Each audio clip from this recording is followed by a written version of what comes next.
इसको जानने से पहले आप एक समीकरण जानिए जिसे द्रव्यमान ऊर्जा समीकरण कहते हैं। क्या कहते हैं? द्रव्यमान ऊर्जा समीकरण क्या है उसको याद करेंगे। E = mc²। देखो जी, इसे कहते हैं द्रव्यमान ऊर्जा समीकरण। क्या कहेंगे?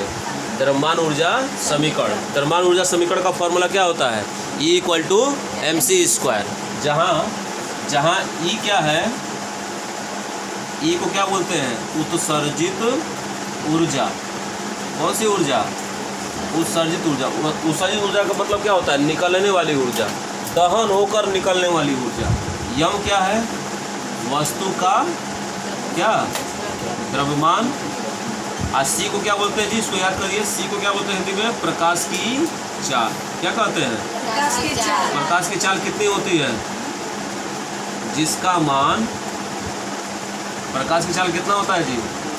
जिसका मान 3 × 10⁸ मीटर प्रति सेकंड होता है। ये समीकरण है क्या? सुनो जी, अगर हम किसी वस्तु को जलाते हैं, मान लो कोई वस्तु हो, जैसे मान लो लकड़ी कुछ ले जाए, या कुछ कोयला ले ले, या कुछ कागज़ वगैरह ले ले, और उसको हम क्या करते हैं? जलाते हैं। तो जलाने से ऊर्जा उत्पन्न होगी नहीं होगी? आग उत्पन्न होगा ना। तो आग में क्या होती है? ऊर्जा उत्पन्न होती है, ऊर्जा होती है। उस ऊर्जा का प्रयोग हम लोग करते हैं अपने घरों में। कोयला जला रहे हैं तो उसको खाना पकाने में भी काम कर लेते हैं, है ना जी।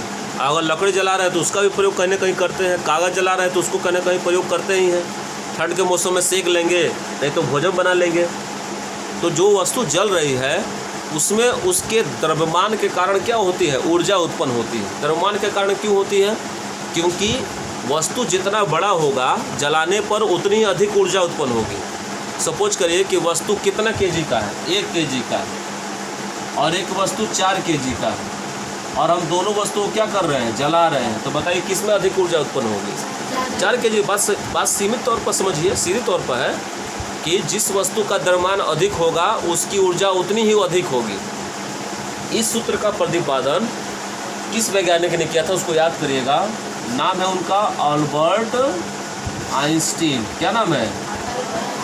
अल्बर्ट आइंस्टीन, इनको सबसे विख्यात वैज्ञानिकों में सर्वपल्ली सबसे 1 नंबर रखा जाता है।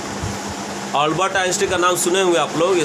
ये विश्व जगत के विज्ञान के सबसे बड़े वैज्ञानिक के रूप में इनका नाम आता है। इन्होंने सन 1905 ईस्वी में इस सूत्र का प्रतिपादन किया कि E = mc² होता है।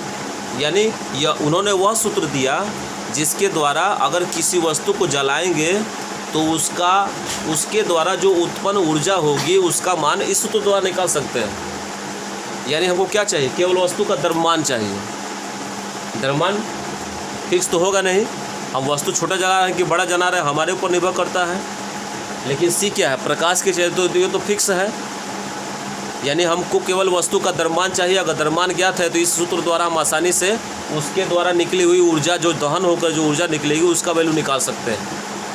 तो आइंस्टीन ने सन 1905 ईस्वी में एक सूत्र प्रतिपादित किया जिसे कौन सा सूत्र कहते हैं? द्रव्यमान ऊर्जा समीकरण का सूत्र कहते हैं। वो होता है E = mc²।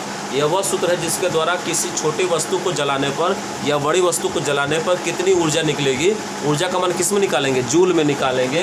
तो जूल में जो आंसर आता है उसका वैल्यू निकालने के लिए अल्बर्ट आइंस्टीन ने सन 1905 ईस्वी में जो सूत्र दिया उस सूत्र को क्या कहते हैं? द्रव्यमान ऊर्जा समीकरण कहा जाता है।